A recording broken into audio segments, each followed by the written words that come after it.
Walang wala na raw magpo-post. video, sabi niya. Ano pong ibig sabihin niyo, ma'am? Last episode na po sana ito ng sa Rafi Tulfo in Action kasi mas lalo po talagang lumalala. So hindi na po namin kayo sasamahan sa diet? Hindi mapunta pa sila dito. Kasi kayo po yung lumapit sa amin, hindi po Oo. kami yung nag-reach out sa inyo, ma'am.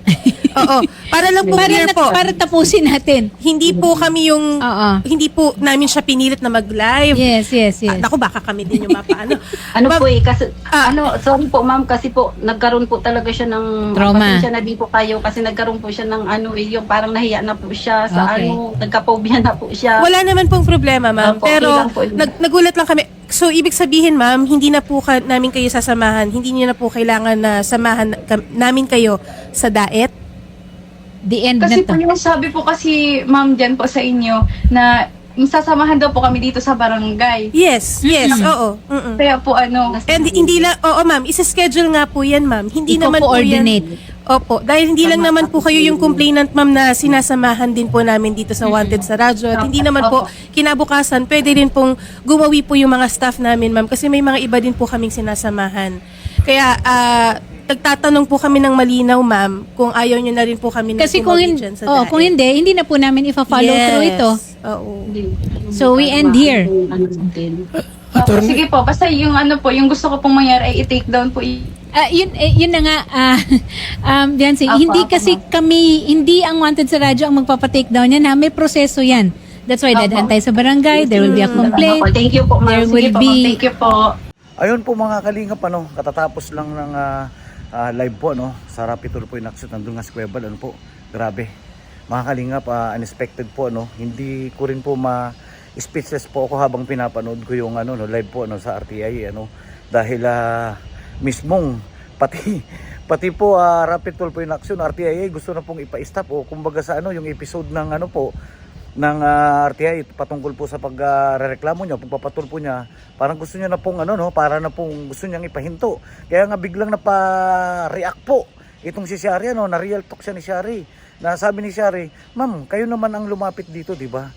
At yun nga, at hindi tinugunan yung paglapit niyo at hindi naman din kayo tinutulungan namin. So ayun na nga, parang ang gusto nitong dating beneficiary ng Kalingap ay ipahinto last na, and then humingi ng pasensya yung nanay niya ng dating beneficiary po, mga Kalingap. So dito natin makikita, mga Kalingap, kung ano yung merong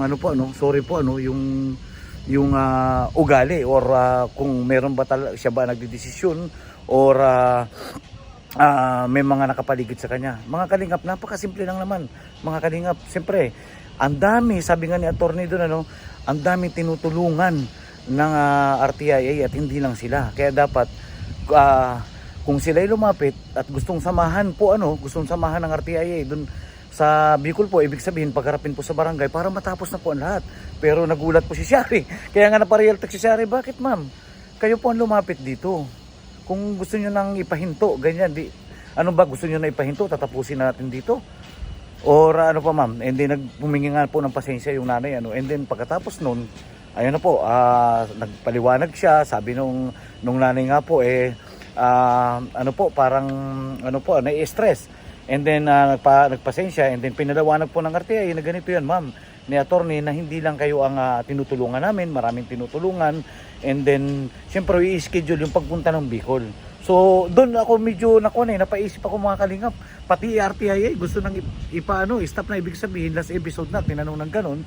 So wala, mapailing na lang ako, mga Kalingap. So ayun nga po, and then sa bandang huli, etong ating Kuya Bal humingi po ng pasensya, kung ano man yung mga nangyari, and then inaccept naman po ng pamilya po ng dating beneficiary, and then itong beneficiary po, ayun na nga po, napaiyak and then sinabi niya na grateful daw siya sa mga naitulong ng Kalingap.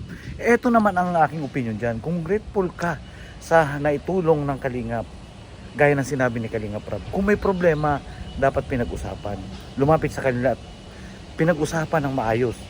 Kahit hindi na pumunta ng barangay or pumunta ng barangay, hindi niyo nakarating pa kung saan-saan. Ano po, mga Kalingap, tuloy po natin, mga Kalingap, at panoorin niyo po itong mga ibang clip na ipapanood natin. Sige po, tuloy po tayo, mga Kalingap. Okay. attorney, alam niyo po, mayroong mga tao sa likod nila. Bakit nagsumbong sa Tulfo in Action? May Dr. sarili Lab. po kaming pag-iisip, Kuya Dr. Bal. Lab. Kasi tao lang po kami, Red Kuya Sige. Bal. Oh, Joel Salcido. Hayaan niyo na po Apiso yan. TV. Hindi Sila nasa na po likod niyan. hindi na po natin papakialaman yan. Sa likod yan sila. Sarili na po nilang ano yan, mga, wag na nating i-mention ang pangalan nila, sisikat pa sila eh. Oo, Para sumikat din sila. Hindi na po. I think ito na po at this point, maganda yung sinabi ni Sir. Opo. Klarong-klaro, walang bawian ng mga binigay. Walang bawian. Oo, at saka humingi pa ng pasensya. So, I think that is Nayan, Sel. napakalaking ano yan. Anay, Taybiran, pasensya na kayo ha. Sa nangyari at Kuya kay... Bal, kasi okay lang naman, Kuya Bal. Kay Tao lang Janice. naman po kasi kami. Pasensya na po at... Di ba po may anak din kayo? Kung Mayroon po din. makikita ko sa anak ko, Ang anak ko, 10. nasasaktan ako kasi magulang ako. Oh, dami. Lang po. Ilan ang nanay nun? 4. Hindi, joke lang po. Matutulpo ito sa ibang dahilan. Joke lang. Dali ha. Fiancé, gusto rin namin sabihin na maraming salamat sa tiwala na binigay mo rin sa Wanted sa Radyo, sa Rafi Tulfo in Action. Kasi hindi rin biro ha, na tumayo ka para sa sarili mong panindigan at saka dun sa tinitingnan mong hindi tama at mali. Tama naman rin yun. Kaya lang, yun nga, may proseso tayo at dahil may proseso, kailangan marinig ang panig ng lahat ng mga konektado at ilagay natin sa maayos yung pagtatakda ng kung ano yung kahinatnan nito. Ha?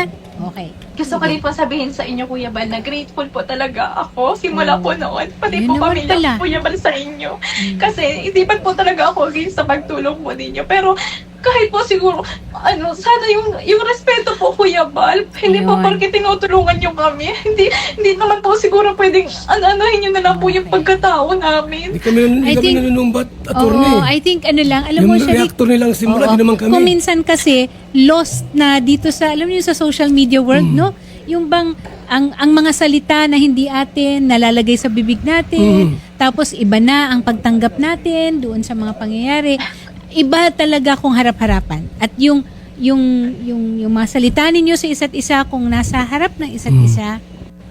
Alam nyo, attorney, ipagtulong namin, nagpabahay kami, nagbibigay ng mga bigas o naman, for the glory of God yan. Hindi para sa aming sarili.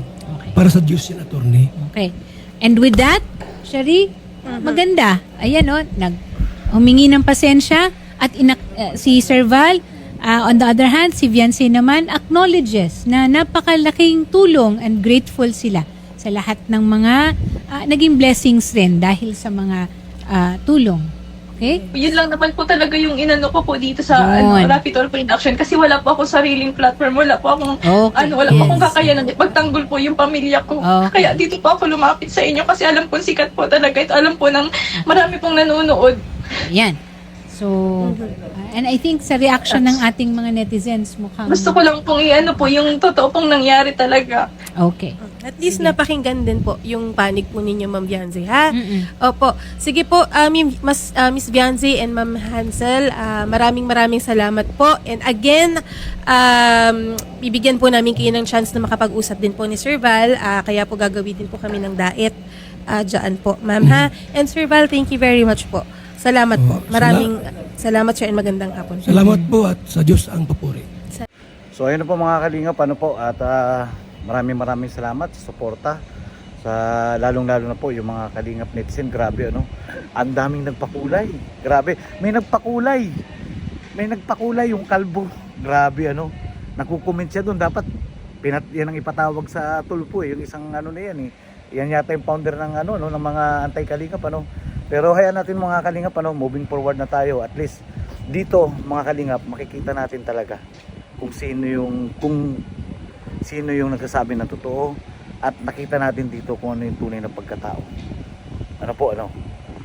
Nagpakita po siya kung ano yung tunay niyang pagkatao. So hindi natin alam. Dati nga po mga kalingap, sabi ko nga